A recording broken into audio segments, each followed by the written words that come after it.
ગુવારનું શાક તો તમે ઘણી જ વાર બનાવ્યું છે અને બધાના ઘરે બનતું હોય છે, પણ આજે આપણે મારી અલગ રીતથી ગુવારનું શાક બનાવીશું જે એકદમ ટેસ્ટી અને ઢાબાના કે હોટલના શાકને ભૂલાવી દેશે.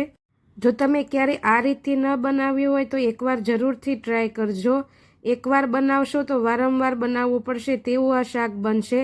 લસણની કળી અને આખા ગુવાર બટેકાનું આ શાક રોટલાની સાથે ખાતા રહી જશો તેવું બનશે. જો તમને મારી વિડીયો રેસીપી ગમતી હોય અને ચેનલ ઉપર નવા હો, ચેનલ સબસ્ક્રાઈબ ન કરી હોય તો સબસ્ક્રાઈબ કરી લેજો. ત્યાં આપેલું બેલ આઇકન જરૂરથી દબાવજો જેથી તમને મારી એવી નવી રેસીપીના નોટિફિકેશન મળતા રહે. તો ચાલો ટેસ્ટી અને એકદમ યુનિક રીતે આખા ગુવારનું શાક આજે આપણે બનાવીશું. પહેલાં તો આપણે 200 ગ્રામ જેટલો ગુવાર લઈ લઈશું, જેને એકદમ ચોખ્ખા પાણીએ ધોઈને આપણે કોરો કરી લેવાનો છે. ગુવાર આવો જાડો લેવાનો, આખો ગુવાર કરવા લગભગ આવો જાડો ગુવાર લેવામાં આવે છે દળવાળો, જેથી અંદર જે મસાલા ઉમેરીએ તે એકદમ ગુવારની સિંગને ટેસ્ટથી ભરી દે. આપણે અહીં એક મસાલો પણ અલગથી બનાવીશું જે શાકના ટેસ્ટને 100 ગણો વધારશે. તો તમે જુઓ તેમ મેં ગુવાર લીધો છે તે જાડો અને આવી રીતે દળવાળો છે. આખા ગુવારમાં આ જ ગુવાર લેવામાં આવે છે. હવે તેના આગળ પાછળનો ડીટીયાનો ભાગ આપણે કટ કરી લેવાનો છે. બધા જ એક સરખો ગુવાર કરી લઈશું પહેલાં. તેની સાથે આપણે ગુવારના શાકમાં એક અલગ વસ્તુ પણ ઉમેરીશું જે ગુવારના શાકને એકદમ ટેસ્ટી બનાવશે. શાક બનાવવાની બધાની જ અલગ રીત હોય છે, પણ આ રીતે બનાવશો તો ગુવારનું શાક બાળકો કે મોટા નહીં ખાતા હોય તે પણ ખાશે. ગુવારને મેં એક સરખો આવી રીતે કટ કરીને લઈ લીધો છે. હવે 2 મીડિયમ સાઇઝના બટેકા લઈ લઈશું. તેની છાલ ઉતારી ધોઈને આવી રીતે તેના મોટા ચોરસ ટુકડા કરી લેવાના છે અને ગુવારને પહેલાં આપણે સ્ટીમ કરવાનો છે. સ્ટીમ કરીને પછી જ આપણે શાક બનાવવાનું છે. એટલે ગેસની ફ્લેમ ઉપર તવી મૂકી તેમાં પાણી એડ કરી સ્ટેન્ડ મૂકીને આપણે સ્ટીમરને પહેલાં સ્ટીમ કરી લઈશું. 4 થી 5 મિનિટમાં સ્ટીમર તમારું રેડી થઈ જશે, તમે જુઓ તેમ. હવે તેની ઉપર સ્ટીમરની પ્લેટ મૂકીશું અને જે ગુવાર આપણે એક સરખો કટ કરીને રાખ્યો છે તે એડ કરીશું એક બાજુ, અને બીજી બાજુ જે બટાકાના ટુકડા કરીને રાખ્યા છે તે એડ કરીશું અને 8 થી 10 મિનિટ માટે મીડિયમ ટુ લો હાઈ ગેસની ફ્લેમ ઉપર આપણે તેને સ્ટીમ કરી લેવાનો છે. આવી રીતે સ્ટીમ કરવાથી ગુવારને અંદર પાણી નહીં ચડે એટલે ગુવારનો ટેસ્ટ જળવાઈ રહેશે, શાક મોળું નહીં લાગે અને બટેકાનો ટેસ્ટ પણ જળવાઈ રહેશે. જ્યાં સુધી સ્ટીમ થાય છે ત્યાં સુધીમાં મેં અહીં 20 થી 25 કળી લસણની લીધી છે. તેમાંથી અડધી કળી આવી રીતે આપણે ખાંડીમાં ખાંડી લઈશું. એકદમ અધકચરી એવી પેસ્ટ બનાવીને ખાંડી લેવાની છે અને હવે તેને આપણે એક વાટકામાં લઈ લઈશું. પહેલાં તો ને પછી તેમાં થોડા મસાલાઓ ઉમેરશું, જેમાં અડધી ચમચી હળદર, 2 ચમચી લાલ મરચું પાવડર, 2 ચમચી ધાણા જીરું પાવડર અને સ્વાદ પ્રમાણે આપણે મીઠું એડ કરીશું.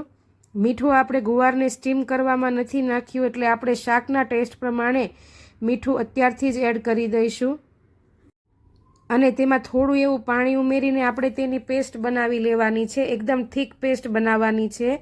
અંદાજે 4 થી 5 મોટી ચમચી જેટલું પાણી ઉમેરશો ત્યાં એકદમ સરસ એવી પેસ્ટ બની જશે. આ રીતે મસાલા કરવાથી જ્યારે આપણે શાકમાં તેને ઉમેરીશું ત્યારે મસાલાનો ટેસ્ટ પણ જળવાઈ રહેશે અને મસાલા તમારા બળશે પણ નહીં અને શાકનો કલર પણ એકદમ લાલ ચટક રહેશે. જો તમે તીખું ઓછું ખાતા હો તો તમે 1 ચમચી લાલ મરચું પાવડર રેગ્યુલર જે આપણે ખાઈએ છીએ તે અને 1 ચમચી કશ્મીરી લાલ મરચું પાવડર પણ લઈ શકો.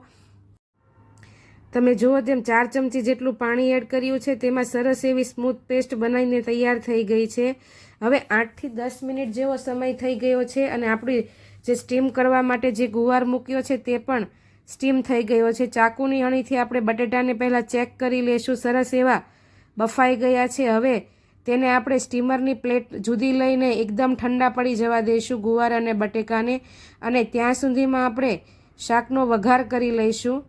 થોડા એવા ઠંડા પડે પછી જ શાક કરવાનું, નહીંતર જ્યારે શાક આપણે મિક્સ કરીશું ત્યારે બટેટાના પીસીસ છુંદાઈ જશે. એટલે હવે નોનસ્ટિક પેન કે પછી જાડા તળિયાવાળા પેનમાં 3 ચમચી જેટલું તેલ ગરમ કરવા મૂકીશું. આવા શાકમાં તેલનું પ્રમાણ વધારે હોય તો શાકનો ટેસ્ટ સરસ આવે છે. તમે ઓછા તેલમાં પણ બનાવી શકો. મેં અહીં સિંગ તેલ લીધું છે. સરસ એવું તેલ ગરમ થઈ જાય એટલે તેમાં અડધી ચમચી જેટલું જીરું અને અડધી ચમચી જેટલો અજમો એડ કરીશું. અજમા એ સિક્રેટ વસ્તુ છે. ગુવારના શાકમાં તેનો ટેસ્ટ પણ સરસ આવે છે અને ગુવારનો શાક તેનો તાસીર ગેસની હોય છે એટલે અજમો નાખવાથી તે સરસ રીતે પચી પણ જાય છે. હવે તેમાં 6 થી 7 મીઠા લીમડાના પાન એડ કરીશું ને જે આપણે લસણની કળી જુદી રાખી હતી તે પણ તેમાં એડ કરીશું ને બધું સરસ રીતે સાતળી લઈશું. લસણની કળી સતળાઈને એકદમ સોફ્ટ થઈ જાય ત્યાં સુધી આપણે સાતળવાની છે.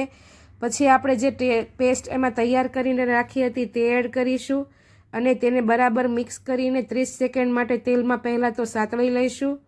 મેં અગાઉ કીધું તેમ આવી રીતે મસાલો પેસ્ટ બનાવીને નાખવાથી તે દાઝશે પણ નહીં અને તેનો ટેસ્ટ પણ સારો રહેશે. અને હવે 3 થી 4 મિનિટ માટે લો ગેસની ફ્લેમ ઉપર આ પેસ્ટને આપણે સાતળવા દેવાની છે અને સરસ રીતે ઘટ થઈ જાય ત્યાં સુધી પાણી બધું બળીને મસાલા તેમાં જે એડ કર્યા છે તે બધા સરસ રીતે સતળાઈ જશે. બધું એકરસ મિશ્રણ થઈ ગયું છે ને તેલ પણ છૂટું પડીને ઉપર આવી ગયું છે. તમે જુઓ તેમ મસાલા પણ સતળાઈ ગયા છે. હવે જે આપણે ગુવાર અને બટેટાને ઠંડા કરવા મૂક્યા હતા તેમાં એડ કરીશું. પહેલાં બટેટા એડ કરીશું, તેને મસાલાથી કોટ કરીશું. 30 થી 35 સેકન્ડમાં સુધી સાતળવા દઈશું આપણે અંદર અને પછી જે આપણે ગુવાર રાખ્યો છે તે પણ તેમાં એડ કરી દેવાનો છે. ગુવારને પણ તેમાં સરસ રીતે મસાલાથી કોટ કરીને મિક્સ કરીશું અને 1 થી 1.5 મિનિટ માટે ઢાંકીને મૂકી દઈશું જેથી મસાલા ગુવારમાં સરસ રીતે ઓબ્ઝર્વ થઈને શાકનો ટેસ્ટ વધી જાય. એટલે આપણે 1.5 મિનિટ જેટલું ઢાંકીને મૂકી દઈશું. 1.5 મિનિટ પછી ગેસની ફ્લેમને બંધ કરીશું અને ખોલીને જુઓ તેમ સરસ રીતે ગુવાર બટેટાનું શાક બનીને તૈયાર થઈ ગયું છે.